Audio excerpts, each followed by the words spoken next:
Hello, एक बुरी खबर है। वो सीडी किसी और के हाथ लग गई है। एक नया ब्लैकमेलर।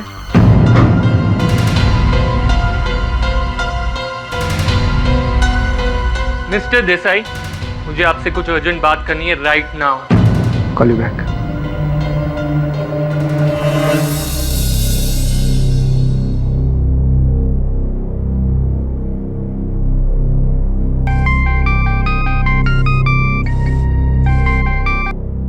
हेलो, कैसी हो मैडम? कौन? हर कोई मुझसे यही सवाल करता है और मैं सबको एक ही जवाब देता हूँ। नाम जानकर क्या करोगे मैडम? काम सुनो। वैसे तो आपकी चोरी के किस्से अदालत तक पहुँच चुकी है, लेकिन पूरी दुनिया के सामने नहीं। कौन हो तुम? पूरी दुनिया देखेगी आपकी करतूत और आप बन जाओगी इंटरनेशनल चोरनी। नहीं, तुम ऐसा नहीं कर सकते। और वो वीडियो तो राजेश के पास था ना? राजेश तो मर चुका है, तो तुम कौन हो? फिर वही बेकार की बात। अरे कौन जिंदा है कौन मर गया ये इम्पोर्टेंट नहीं है मैडम। इम्पोर्टेंट ये है कि आज रात 15 लाख रुपए लेकर जॉगर्स पार्क के पीछे वाले कोस्टा विला आ जाना, नहीं तो कल सुबह तक पूरी दुनिया के सामने आपकी चोरी के किस्से मशहूर हो जाएंगे।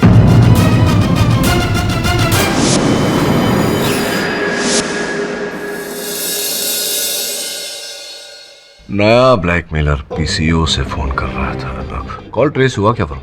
जी हाँ सर, मुझे बहुत डर लग रहा है। तुम निश्चिंत रहो संजना। हो सकता है कोई यूं ही तुम्हें बेवकूफ बना रहा है, पैसे ऐंठने की कोशिश कर रहा है। एक बात तो निश्चित है कि जो भी है ये व्यक्ति वो इस केस से जुड़ा हुआ है, इस केस के हर पहलू को जानता है, लेकिन इस बात की कोई गारंटी नहीं कि वो सीडी उसके पास है या नहीं। तो बुलाया है तो मिलने तो जाना पड़ेगा। जाएगा वरुण? Yes sir.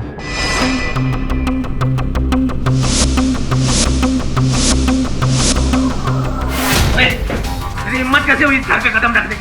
मुझे पता नहीं ये घर अब मेरा है, मेरा। देख अशोक, मैं ना तेरी मुंह नहीं लगना चाहती। मेरा कुछ जरूरी सामान रखा है इस अलमारी में। ओए खबरदार! अशोक, मेरा सामान। खबरदार! तेरी सारे पैतरे समझ रहा हूँ मैं। राजेश के बैंक के पेपर्स मारने आई है ना तू, ताकि सब कुछ तू हथिया सके। सामान रखा है मेरा वहाँ पे। ए चुप! खबरदार, अगर एक कदम भी आगे बढ़ाया, चल निकल। और आज के बाद इस घर के आसपास नजर भी नहीं आना। नहीं तो टांग तोड़ के तेरे हाथ में दे दूंगा। चल।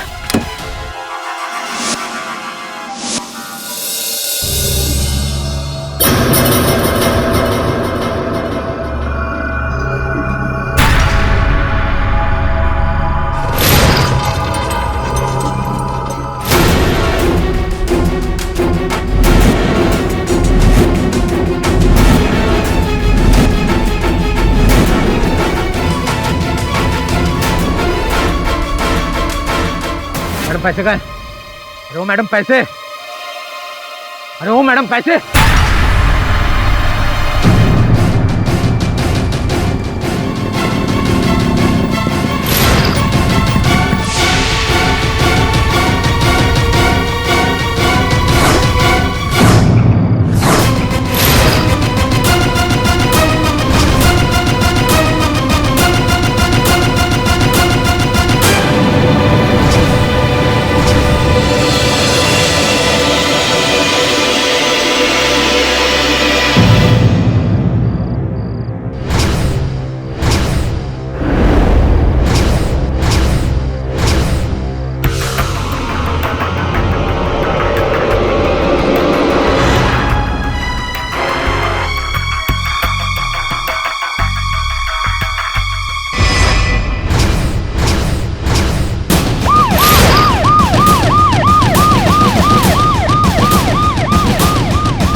ये देखिए, एक मर्डर केस सॉल्व हुआ है नहीं, दूसरी लाश गिर गई। लेकिन इंस्पेक्टर यादव, ये तो तय हो गया कि सौरभ आचार्य कातिल नहीं है, कोई और है। ये वाइन शॉप की पर्ची मिली। Sunshine wine shop. हवलदार जी साहब। पता करो ये पर्ची किसकी है, किसने वहां से शराब खरीदी है। अरे यार, क्या हुआ वहाँ? एक्सक्यूज मी शेफाली, मैंने तुम्हें कितनी बार बोला है ऑफिस में मुझे मत फोन किया करो। अरे तुम जानती हो ना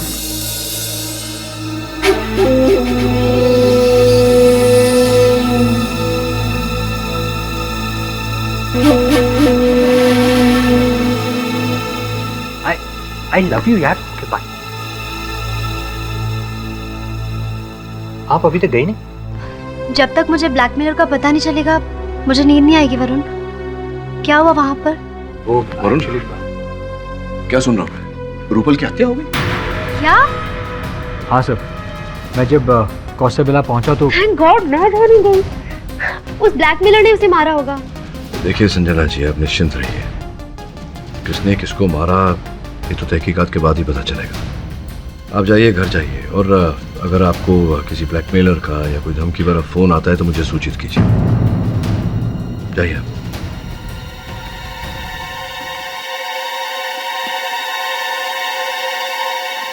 वरुण, क्या हुआ? क्या तू गया? क्या हाँ। कुछ मिला? सर एक वाइन शॉप की पर्ची मिली थी, मैंने इंस्पेक्टर यादव को दे दी। और फिर जब मैं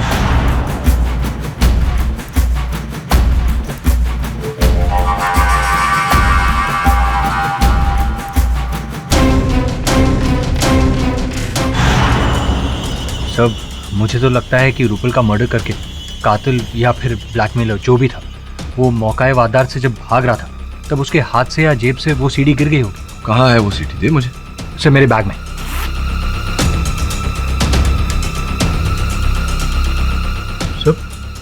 सर वो सीडी मैंने डायरी के बीच में रखी थी और वो डायरी इस बैग में थी।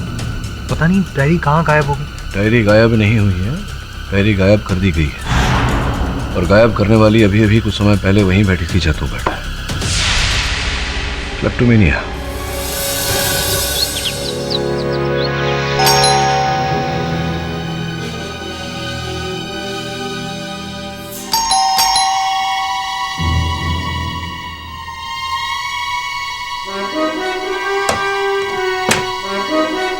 कौन? Good morning Sanjana ji. Sorry सुबह सुबह आपको डिस्टर्ब कर रहा हूँ। एक्चुअली देखिए बुरा मत मानिए, कल रात आप केडी सर के ऑफिस आई थी, कहीं गलती से आप मेरी डायरी नहीं आई मीन अनजाने में, यू सी देखिए उस डायरी में ना एक बहुत इंपॉर्टेंट सीडी है। नहीं मिस्टर पाठक के ऑफिस से मैंने कोई डायरी नहीं ली। Trust me. ओके।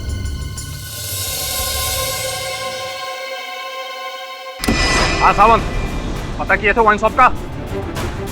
शाबाश, चलो गाड़ी निकालो।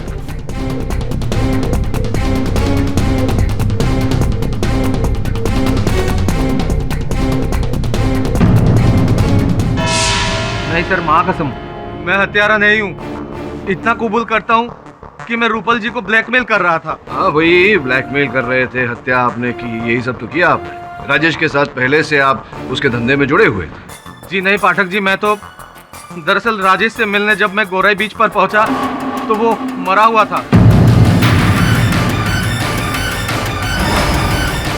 और उसके जेब से मुझे कुछ सीडी भी मिली। मुझे पता था 15,000 रुपए कमाने वाला मेरा भाई राजेश अमीर लोगों को ब्लैकमेल करके खुद इतना अमीर बना।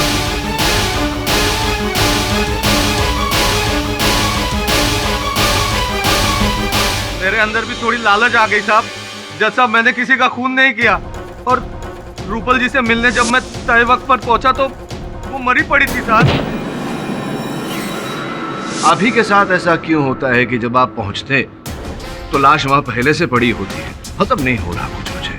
और ये राजेश जी के मृत्यु के बाद तो उनकी पूरी धन संपत्ति, मकान इत्यादि सबके मालिक आप ही बन बैठे हैं। तो ये है आपकी हत्या का मकसद? आपने सोचा रोज अपने भाई से 200-400 रुपए क्या मांगने, एक ही बार में सफाया करके पूरी धन संपत्ति प्राप्त कर? क्यों? जी नहीं सर, मैंने अमीर बनने का सपना जरूर देखा था, पर मेरे भाई को मार कर नहीं। सर, राजेश की जिस संपत्ति के बारे में आप बात कर रहे हैं उस पर मुझसे ज्यादा किसी और की नजर थी। अच्छा, किसी और की? रियली? किसकी बताइए। कल रात को भी जबरदस्ती घर में घुसकर अपना हक जताने आई थी। वो सामने बैठी है, मेरी भाई की प्रेमिका। कौन? मीरा?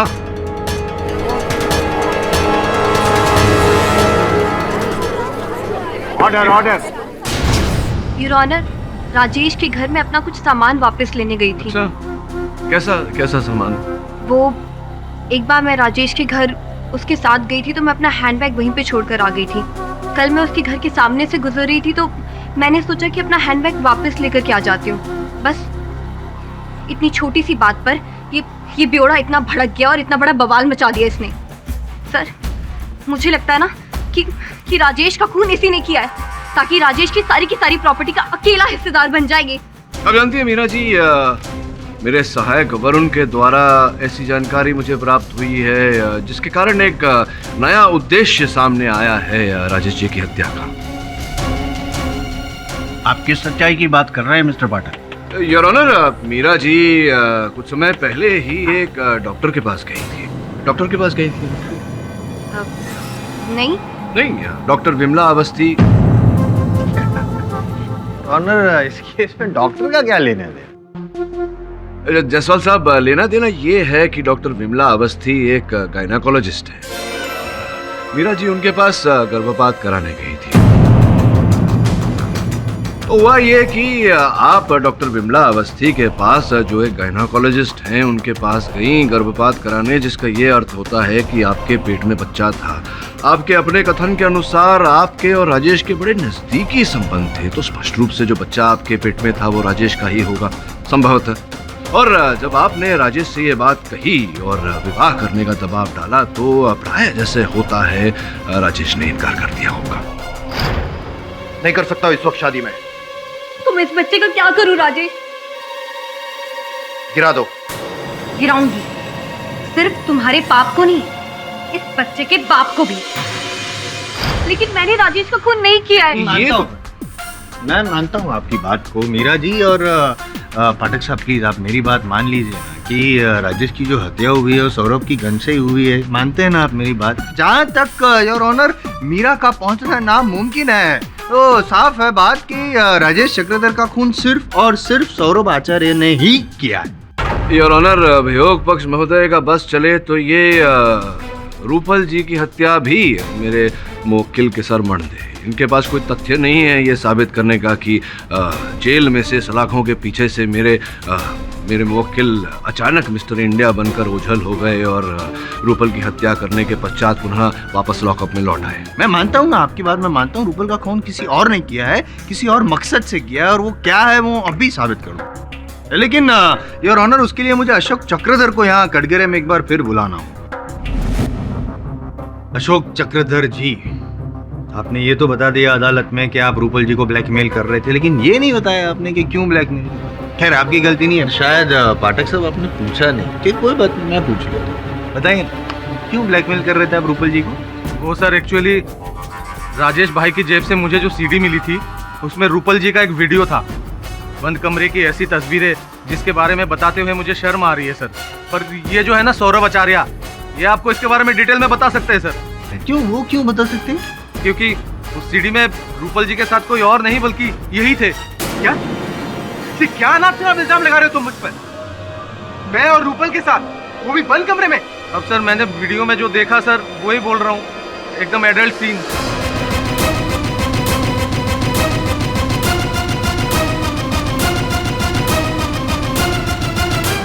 अरे जायसवाल साहब, ये आप इतने वरिष्ठ वकील हैं, आप तो जानते हैं कि केवल कथन देने से कुछ नहीं होता, साथ में प्रमाण भी होना चाहिए। ये आपने पूछा नहीं अपने गवाह से कि वो सीडी कहाँ है? कोई बात नहीं, मैं पूछ लेता हूँ, कहाँ है वो सीडी? सर वो सीडी एक्चुअली खो गई सर। खो गई? सर रूपल जी का लाश देखकर जैसे ही मैं हक्का वक्का वहां से भागा तो वो रास्ते में कहीं मेरे पॉकेट से गिर गई सर।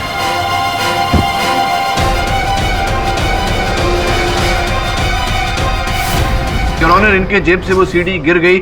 अब जब तक वो सीडी मिल नहीं जाती, इस बात का प्रमाण नहीं मिल जाता कि ये जो कह रहे हैं वो सच है, तब तक इनकी बात को सच नहीं माना जा सकता। अशोक झूठ क्यों बोलेगा पाठक साहब? कोई कारण नहीं है इल्जाम लगाने का सौरभ आचार्य पे, योर ऑनर। और ये जो बातचीत हो रही है उसमें असली कारण जो है खून का वो सामने आ गया, असली मकसद, द मोटिव ऑफ मर्डर। अब तक तो हमको ऐसा लगता था कि राजेश चक्रधर ने इनकी पत्नी को चोरी करते हुए देख लिया था वो परफ्यूम की बोतल स्टोर से, इसलिए ब्लैकमेल कर रहे थे। लेकिन हकीकत वो नहीं है योर ऑनर।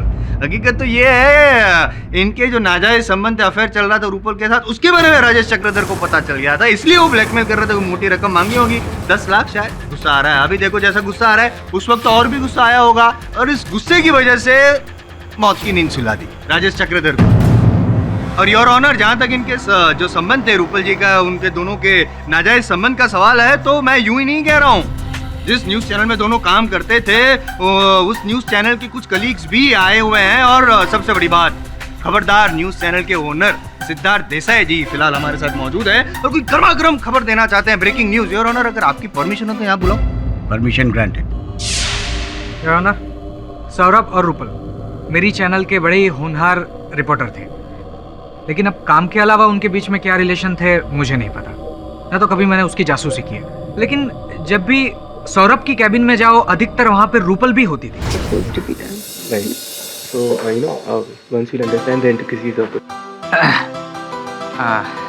मैंने आप लोगों को ज़्यादा डिस्टर्ब तो नहीं किया? नहीं बॉस। एनीवेज, इतनी रात हो गई, आप लोगों को घर नहीं जाना क्या? जाएंगे बॉस, लेकिन काम खत्म होने के बाद। ओके, ठीक है। रात रात भर वो लोग चैनल में रुकते भी थे, लेकिन क्या काम करते थे मुझे नहीं पता। मिस्टर देसाई, आप मेरे बारे में ऐसी बात कर रहे हैं? मेरा और रूपल का सिर्फ और सिर्फ प्रोफेशनल रिलेशन था। रात भर जग के मैं चैनल की टीआरपी बढ़ाने के लिए काम कर रहा था। सौरभ, ये बात मैं ऑलरेडी अदालत में बता चुका हूँ और तुम्हारी काबिलियत पे मुझे कभी भी कोई शक नहीं था। ये बात तुम भी अच्छी तरह से जानते हो, राइट? लेकिन योर ऑनर, जब मैंने रूपल को सौरभ की जगह पे प्रमोट किया तो मयंक ये काफी मुझसे खफा थे। यहां तक कि मेरी कैबिन में भी आए और मुझसे झगड़ने लगे। मिस्टर देसाई, मुझे आपसे कुछ अर्जेंट बात करनी है right now. Call you back. इतने गुस्से में क्यों बात कर रहे हो? लेकिन तो क्या करूं, आपके चैनल का सबसे पुराना रिपोर्टर हूं मैं। सोचा था सौरभ के मर्डर केस में फंसने के बाद मेरे लिए गोल्डन चांस था, पर नहीं, वो चांस आपने रूपल को दिया, जो एक वक्त मेरी असिस्टेंट हुआ करती थी, उसे सीधा मेरा सीनियर बना दिया। ये मैं बिल्कुल सहन नहीं करूंगा मिस्टर देसाई। जिस तरह सौरभ की करियर क्या लाइफ बर्बाद हुई है ना, उसी तरह मैं रूपल की लाइफ भी बर्बाद करके रहूंगा। ऐसा मजा चखाऊंगा उसे कि इस जन्म क्या, अगले जन्म तक याद रखेगी। रूपल जी को मजा चखाने वाले भद्र पुरुष आप ही हैं मयंक जी। नहीं मिस्टर भट्ट, उस वक्त मैं काफी गुस्से में था, इसलिए ऐसा बोल गया। मेरा कुछ ऐसा इरादा नहीं था। अगर आपके सामने आपके जूनियर को प्रमोशन मिल जाए और आप वहीं के वहीं चिपके रहे तो थोड़ा तो बुरा लगता है, पर थैंक गॉड मिस्टर देसाई को रेजिग्नेशन सौंपते ही मुझे एक ओवरसीज चैनल में चीफ न्यूज रिपोर्टर का जॉब मिल गया। हाँ, राइट। अगर मुझसे भूल नहीं हो रही तो ये वही सिंगापुर वाली चैनल है जिसमें मंत्री तिवारी जी के साले साहब की भागीदारी है। अब सीधा मेरे मन में ये प्रश्न उठता है कि ऐसा क्या किया आपने मंत्री तिवारी साहब को प्रसन्न करने के लिए, जिसके कारण उन्होंने आपको वहां सिंगापुर वाले चैनल में चीफ रिपोर्टर की नौकरी देके प्रसन्न नहीं किया? आपकी तो बोलती बंद हो गई। मंत्री जी से पूछता हूँ, तिवारी साहब मयंक को कब से जानते हैं? अब इतना कहाँ याद रहता है, कितने जर्नलिस्ट मिलते रहते हैं। मयंक भी कभी मिला होगा। हाँ, क्योंकि पहले कभी आपको उसके साथ नहीं देखा, तो आजकल बड़ी घोर साठगांठ चल रही है आप दोनों के बीच। मेरे सहायक ने आप दोनों को आपकी गाड़ी में एक साथ देखा और आपने अपने साले साहब के चैनल में बड़ा ऊंचा पद दिलाया है मयंक को। तो क्या कारण है, क्यों इतने दयालु बन रहे हैं आप मयंक पर? इस केस का इससे क्या लेना देना है? ये क्या वाहियात सवाल है जज साहब? नहीं, बिल्कुल उचित प्रश्न किया है मैंने तिवारी जी। योर ऑनर, पिछले महीने ही एक राष्ट्रीय चैनल पर तिवारी साहब ने सौरभ आचार्य से प्रतिशोध लेने की बात की। उसके 2 दिन बाद ही राजेश की हत्या हो गई। तो पूरी तरह से संभव है योर ऑनर कि ये पूरी योजना तिवारी साहब ने रची हो, मयंक की सहायता लेकर। मयंक से पहले सौरभ जी के बारे में पूरी जानकारी प्राप्त की हो और फिर एक षड्यंत्र के तहत इनकी गाड़ी से गन निकालकर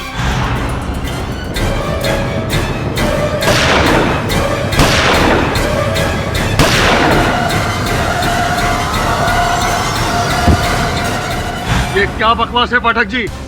एक तो मुझ जैसे वरिष्ठ मंत्री को यहाँ कटघरे पे खड़ा किया, यही बहुत है। ऊपर से आप मुझ पर घिनौना इल्जाम लगा रहे हो। होश में तो हो आप। हाँ, मैं तो होश में हूँ मंत्री महोदय, लेकिन आप आक्रोश में हैं और इसी आक्रोश के चलते आपने राजेश की हत्या की। और जब रूपल को आपके और मयंक के इस मिलीभगत के बारे में पता चला तो आपने रूपल को भी मरवा दिया। और मयंक ने इस योजना में आपका साथ दिया, इसीलिए आपने अपने साले साहब की चैनल में उसे इतने उच्च पद पर नियुक्त किया या नहीं? केडी पाठक, तुझे अंदाजा नहीं है तू किससे पंगा ले रहा है। दिल्ली तक पहुंच है मेरी, तू मेरा कुछ नहीं बिगाड़ सकता।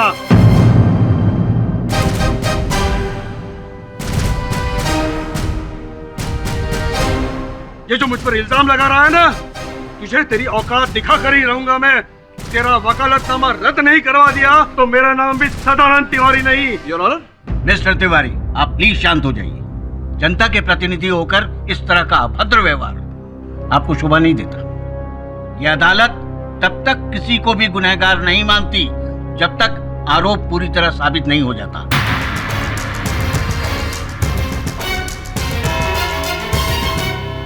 यह अदालत 2 दिनों के लिए मुलतवी की जाती है। The court is adjourned.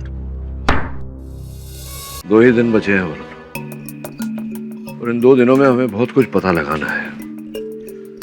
वैसे इस समय मेरा संदेह सिमट कर 2 लोगों पर आ गया है, अशोक और तिवारी। सर, मयंक भी तो है। नहीं वरुण, मेरा अनुमान में मयंक केवल एक कठपुतली है जिसकी डोर तिवारी जी के हाथों में। वैसे ये जो अशोक ने खुलासा किया है नया, मुझे गहरी सोच में डाल दिया है। नहीं, वास्तव में रूपल और सौरभ के बीच कोई आपत्तिजनक संबंध तो नहीं था जिसके कारण पहले राजेश सौरभ को ब्लैकमेल कर रहा था और फिर अशोक रूपल को। सर, अगर सौरभ हमसे एक बार झूठ बोल सकता है तो 2 बार क्यों नहीं? काश वो सीढ़ी गुम नहीं हुई होती तो आज इस रात से पर्दा उठ चुका होता कि अशोक कितना सच बोल रहा है। झूठ बोल रहा है वो। सौरभ मुझे धोखा नहीं दे सकते। उस दिन अदालत में जब उन पर वो गंदा इल्जाम लगाया जा रहा था, तब मुझे रियलाइज हुआ कि मुझसे कितनी बड़ी गलती हो गई। वरुण, मैंने तुमसे झूठ बोला था। उस रात तुम्हारी डायरी मैंने चुराई थी जिसमें तुमने वो सीडी रखी थी। तो फिर आपने मुझे बताया क्यों नहीं? क्योंकि घर जाते वक्त वो बैग मुझसे ऑटो में छूट गया। इतनी मुश्किल से एक सबूत मिला था। उससे मैं अपने हस्बैंड को बेगुनाह साबित कर सकती थी, लेकिन मैंने वो भी खो दिया। बैठिए, बैठिए।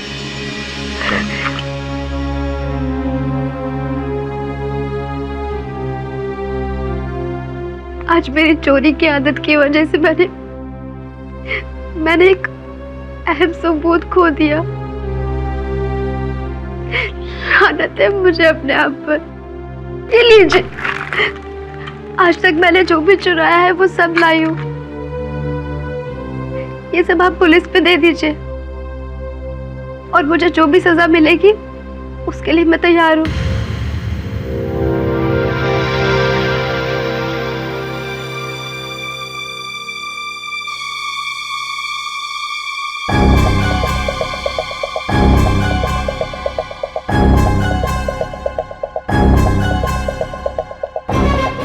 मुझे लग रहा है कि ये घड़ी मैंने रूपल के हाथ में देखी थी।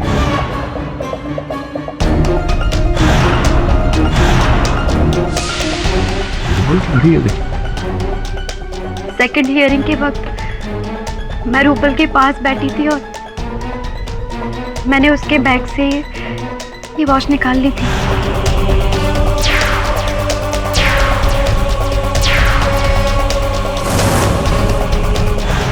अब वो तो इस दुनिया में नहीं रहे, लेकिन प्लीज मिस्टर पाठक, ये वॉच आप उसके घर वालों तक पहुंचा देना और प्लीज मेरी तरफ से सॉरी कह देना।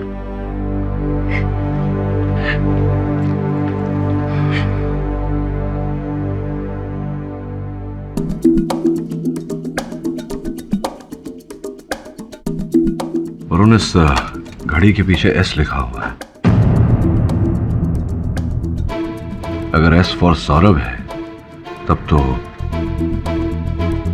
इस घड़ी के सीरियल नंबर से पता लगा कि ये कौन सी दुकान से बिकी थी और इसे किसने खरीदी थी। जी सर। नहीं मिस्टर पाठक, मैं और रूपल सिर्फ एक प्रोफेशनल कलीग थे। हाँ, लेकिन जब उसे मालूम पड़ा कि मैं खबरदार न्यूज़ चैनल छोड़कर एक नया न्यूज़ चैनल ज्वाइन करने वाला हूँ, तो वो मेरे साथ ज़्यादा टाइम स्पेंड करने लगी, क्योंकि वो मुझसे मीडिया की बारीकियाँ सीखना चाहती थी। वो जानती थी कि मुझसे ज़्यादा और कोई भी इस फील्ड में इतना एक्सपीरियंस नहीं है। लेकिन क्यों छोड़ रहे थे आप खबरदार न्यूज़ चैनल? सर, एक्चुअली एक राइवल चैनल ने मुझे डबल पैकेज और अपनी कंपनी में पार्टनरशिप ऑफर की थी। अब आप ही बताइए, इतना ल्यूक्रेटिव ऑफर मैं कैसे छोड़ सकता था? काम तो आपने दिलवा दिया तिवारी जी, पर अब ज्वाइन कैसे करूँ? वो केडी पाठक ने कोर्ट से ऑर्डर लेकर मेरे बाहर जाने पर रोक लगा दी। अब जब तक इस केस का फैसला नहीं हो जाता, मैं सिंगापुर नहीं जा सकता। जाएगा बच्चा। तो जरूर जाएगा सिंगापुर, पर ये केडी पाठक तेरा कुछ नहीं बिगाड़ सकता। उसकी तो मैंने कानून मंत्री से शिकायत कर दी है। लाइसेंस जब्त होके ही रहेगा उसका। सजा उसी को मिलेगी जिसे हम चाहेंगे, और सजा भी ऐसी वैसी नहीं, सजाए मौत।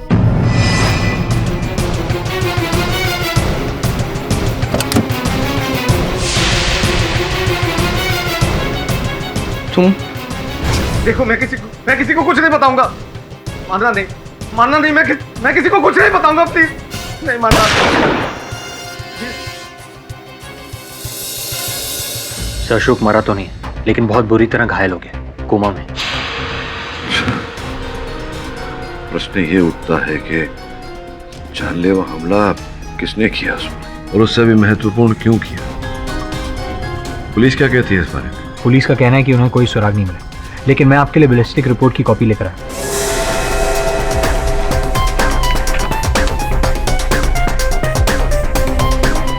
Glock 23 RTF-1। ग्लॉक 23 RTF-1 नहीं। रूपल मर्डर केस की बैलिस्टिक रिपोर्ट कहाँ है? Sir, drawn.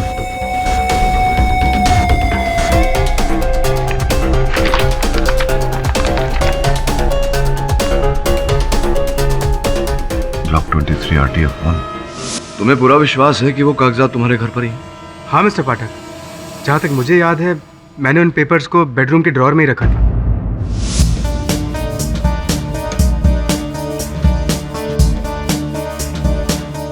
Good job Varun. जैसा कि मैंने सोचा था वैसा ही है। मैं इन कागजात को लेकर अदालत जाता हूँ तो अस्पताल चल, और जैसे ही अशोक को होश आ जाए मुझे फोन करना। जी सर।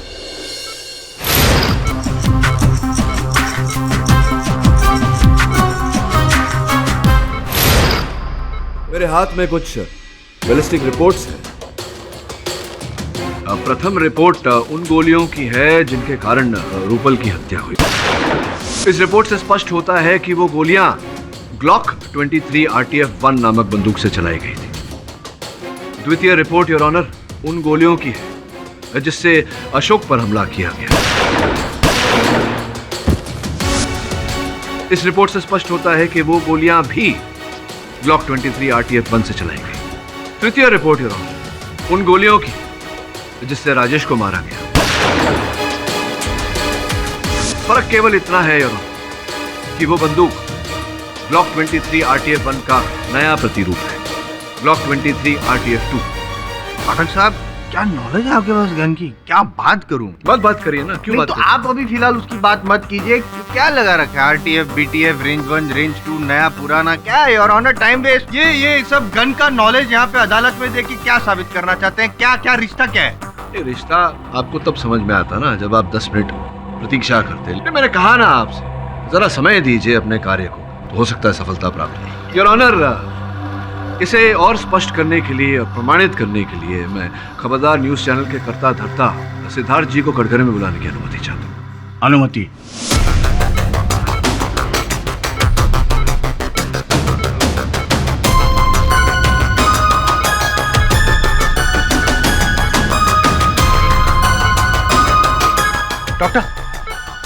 डॉक्टर।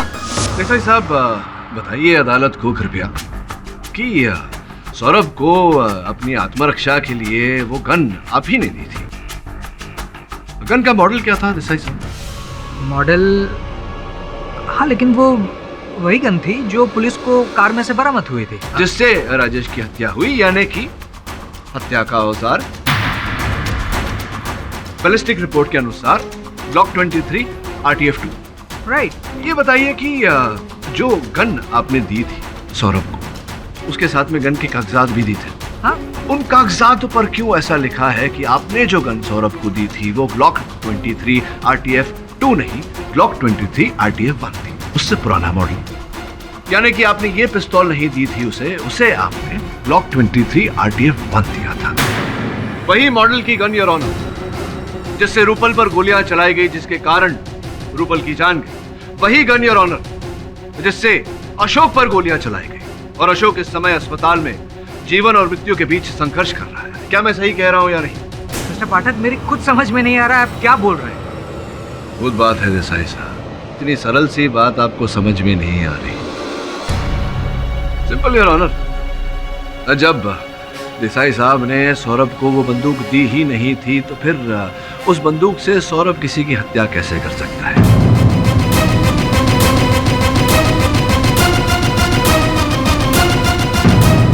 प्रश्न यहाँ ये उठता है कि उस बंदूक से हत्या किसने की और उस बंदूक को कब बदला गया?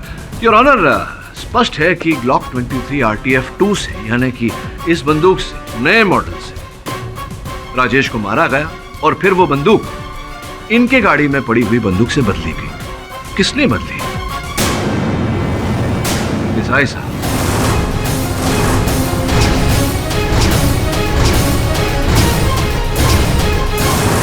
मेरी जानकारी के अनुसार ये दोनों पिस्टल्स के मालिक आप थे। 2009 में आपने ग्लॉक 23 RTF 1 खरीदा और उसके 4 साल बाद जब उसका नया मॉडल आया RTF 2, तब आपने बाजार से वो भी खरीदा। कमाल है मिस्टर पाठक, क्या गन का नया मॉडल खरीदना कोई गुनाह है क्या? नहीं नहीं, लेकिन बंदूकें खरीद कर लोगों की हत्या करना ये तो दंडनीय अपराध है देसाई साहब। Mister Pathak, do you have any idea? मैं इतनी बड़ी चैनल चलाता हूँ, सोसाइटी में, मीडिया में मेरी एक इमेज है, और आप ये कह रहे हैं कि ये सारे कत्ल, ये सारे मर्डर्स मैंने किए हैं? और ये सब मर्डर करने के बाद मैं एक ऐसे आदमी को फंसाऊंगा जो मेरी चैनल का इतना बड़ा रिपोर्टर है, नंबर 1 रिपोर्टर है, उसी को मैं फंसाऊंगा? नंबर 1 रिपोर्टर आपके चैनल का अगर जाकर किसी प्रतिद्वंदी चैनल से जुड़ना चाहे तब तो गुस्सा तो आएगा आपको, जैसे कि आया और आपने जो किया वो किया। क्या सौरभ चैनल छोड़ने वाला था? आपको पता नहीं था इस बात का? नहीं, इसने मुझे कभी नहीं बताया। हाँ, मैंने मिस्टर देसाई को इसके बारे में कुछ नहीं बताया था। मैंने ये बात सिर्फ रूपल से डिस्क्लोज की थी। इसके अलावा भी और कई सारी ऐसी बातें होंगी जो आपने सिर्फ और सिर्फ रूपल के सामने डिस्क्लोज की होगी। आई एम सॉरी टू से, मैं नहीं कहता, लेकिन शायद लोग सही कहते हैं, और अशोक ने भी जो सीडी में देखा होगा वो शायद सही होगा। अशोक ने तो बहुत कुछ देखा है देसाई साहब, अपने हत्यारे का चेहरा भी देखा है। बस उसके होश में आने की प्रतीक्षा कर रहे हैं हम। जैसे ही वो होश में आ जाएंगे, असल हत्यारे का चेहरा सामने आ जाएगा। तो इंतजार कीजिए मिस्टर पाठक, कौन मना कर रहा है आपको? इंतजार कीजिए, पर मेरी बाल के खाल निकालने पर आप क्यों तुले हुए हैं? केवल वार्तालाप कर रहा हूँ आपसे, भेंट देने का बड़ा शौक है आपको। हाँ? ये से एक बड़ी प्यारी सी महंगी सी घड़ी है मेरे जेब में। अब ये मत कहना कि इस घड़ी को आप नहीं पहचानते। हाँ, मैं बताऊं यार आप? नहीं, ये घड़ी मैंने रूपल को दी थी। अब आप कहेंगे कि मेरा और रूपल का कोई चक्कर था, राइट? प्रश्न पूछने से पहले ही आप भाग गए और आपने उत्तर दे दिया। वाह, क्या बात है mister KD Pathak, for your kind information. हाँ, मैंने रूपल को यह घड़ी दी थी क्योंकि उसने एक बहुत अच्छी योर ऑनर एक डॉक्यूमेंट्री बनाई थी, उसके लिए मैंने उसको ये घड़ी दी थी। Mister Pathak, that was a gift. ये तो समय बताएगा। ये बताइए आप कि इस घड़ी के अतिरिक्त आपने और भी भेंट दिए थे, रूपल को दिए थे। पुलिस ने रूपल के घर से ऐसी कई वस्तुएं बरामद की हैं, कीमती नेकलेस, हीरो से जड़े अंगूठी इत्यादि इत्यादि। और तहकीकात करने पर पुलिस ने यह पता लगाया है कि आप ही ने उनके दाम भरे और आप ही ने भेंट स्वरूप दिए थे उन्हें। Mister Pathak, stop it please. Your honour, मैं एक शादीशुदा इंसान हूँ। अब मिस्टर पाठक इस तरह से मेरे कैरेक्टर पे पॉइंट आउट कैसे कर सकते हैं? और अशोक ने भी जो सीडी देखी उसमें सौरभ और रूपल एक साथ। देसाई साहब, वो जो सीडी थी जो अशोक ने देखी थी, वास्तव में उस पर रूपल और सौरभ नहीं, रूपल और आप थे।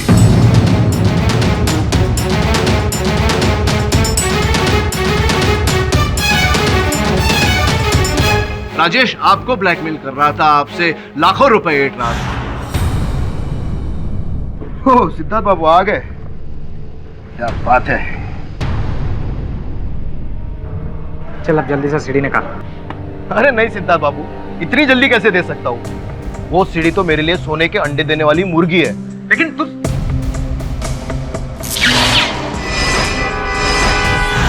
तो कुल मिला के वास्तविकता ये है देसाई साहब कि आप राजेश को पैसे देते देते तंग आ चुके थे। फिर एक दिन अचानक आपने राजेश को अपने ही ऑफिस में सौरभ से मिलते हुए देखा।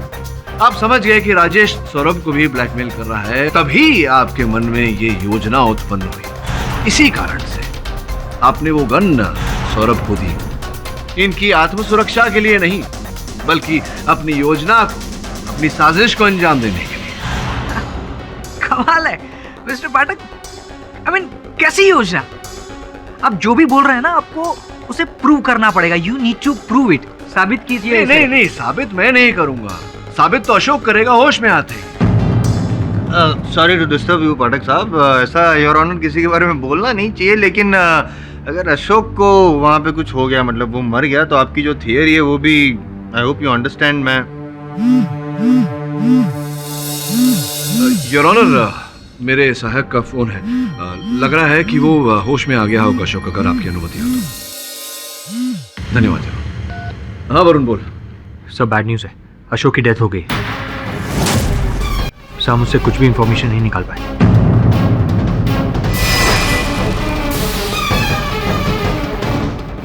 अच्छा, क्या बात है? That's good news Varun. होश आ गया अशोक को?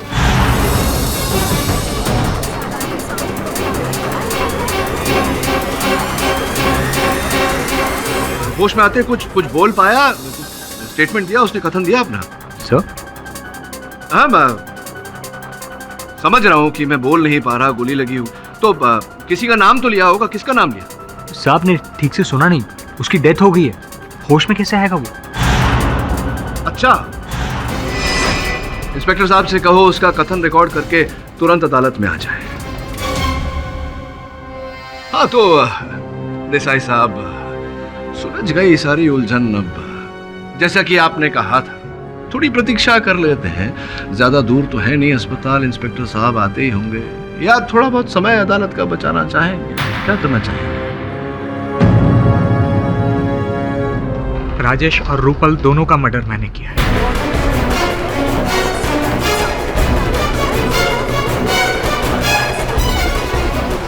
अशोक पर भी मैंने ही हमला किया और सौरभ को भी मैंने ही फंसाया। जब मुझे पता चला कि सौरभ राजेश से मिलने जाने वाला है, मुझे किसी भी कीमत पर वो सीढ़ी चाहिए। तुम्हें जितने पैसे चाहिए उतने पैसे बोलो, लेकिन मुझे आज के आज ये केस रफा दफा करना है, ठीक है? फिर तो पूरा एक खोखा लगेगा साहब। क्या? और अगर आज के आज वो सीढ़ी चाहिए तो आज रात 10 बजे गोराई बीच में मिलो। नहीं, 10 बजे नहीं, थोड़ा जल्दी मिलो, क्योंकि आज रात 10 बजे मैंने तुम्हारे ऑफिस के एक क्लाइंट को टाइम दिया। ठीक है। करीबन 9:45 बजे मैं वहां पे पहुंच गया। मैं वहां पे सिर्फ बंदूक और खाली बैग लेके गया था, क्योंकि पैसे तो मुझे उसे देने नहीं थे। मैंने जाने के साथ ही उस पर अटैक कर दिया।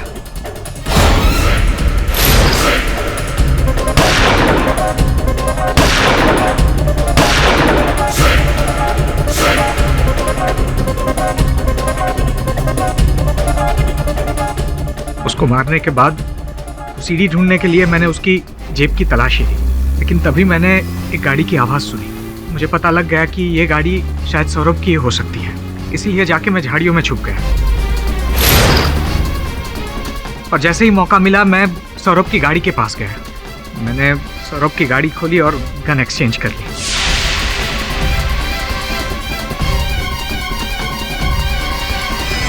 सब कुछ मैं जैसा चाह रहा था वैसे ही हो रहा था। एक तीर से मैंने 2 शिकार कर दिए थे। जो आदमी मुझे ब्लैकमेल कर रहा था मैंने उसको भी मार डाला था, और सौरभ, हालांकि सौरभ ने मुझे बताया नहीं था कि वो चैनल छोड़ के जाने वाला है, लेकिन मुझे पता लग गया था, इसलिए मैंने उसे भी फंसा दिया। सब कुछ मेरे प्लान के हिसाब से हो रहा था जज साहब, लेकिन तभी उस रूपल का फोन आया।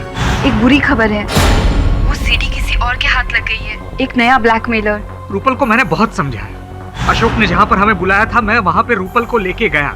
नया ब्लैकमेलर है अभी, लेकिन मुझे किसी से कोई सीक्रेट्स नहीं छुपानी। मतलब हमारे अफेयर के बारे में तुम्हारी बीवी का क्या रिएक्शन होगा, उसे मुझे कोई लेना देना नहीं है।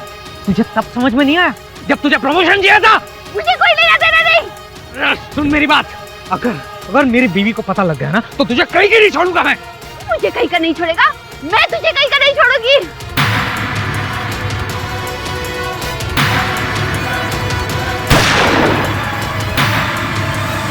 रूपल का मर्डर करने के बाद मैं वहां से भाग सकता था, लेकिन मैं भागा नहीं, क्योंकि मैं जानना चाहता था कि वो ब्लैकमेलर है कौन। और तभी नकाब पहन के वहां पे अशोक आया। रूपल की लाश देख के वो भागने लगा। अशोक, तू? मैंने कोई खून नहीं किया। तू ही रूपल को ब्लैकमेल कर रहा था ना? हाँ? बोल, सीडी किधर है? सीडी कहाँ है? सीडी थी लेकिन लगता है गिर गई। मैं और अशोक सीडी ढूंढने लगे कि तभी वहां पे वरुण आ गया। इसलिए मैं और अशोक बिना सीडी लिए ही वहां से भाग गए। मैंने उसे 3 लाख रुपए दिए सीडी का राज छुपाने के लिए, और ऊपर से और 5 लाख रुपए दिए सौरभ के बारे में झूठी गवाही देने के लिए। देसाई साहब, आपको अशोक को मारने की जरूरत क्यों पड़ी? क्योंकि इतने पैसे देने के बावजूद भी वो मेरा राज खोलना चाहता था। मेरे पास और कोई ऑप्शन नहीं था, इसीलिए मैंने तय किया कि मैं इसका भी खून कर दूंगा।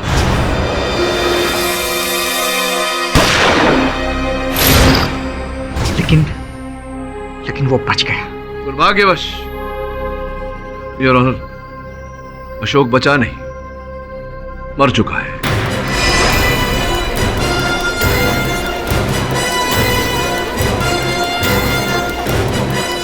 आपने एक नहीं 3 खून किए हैं देसाई साहब। अभी तो आपने कहा कि वो मरा नहीं, बच गया है, और उसका स्टेटमेंट। देसाई साहब, कभी कभी सीधी उंगली से घी ना निकले, थोड़ी टेढ़ी कर लेनी चाहिए। Defence rest.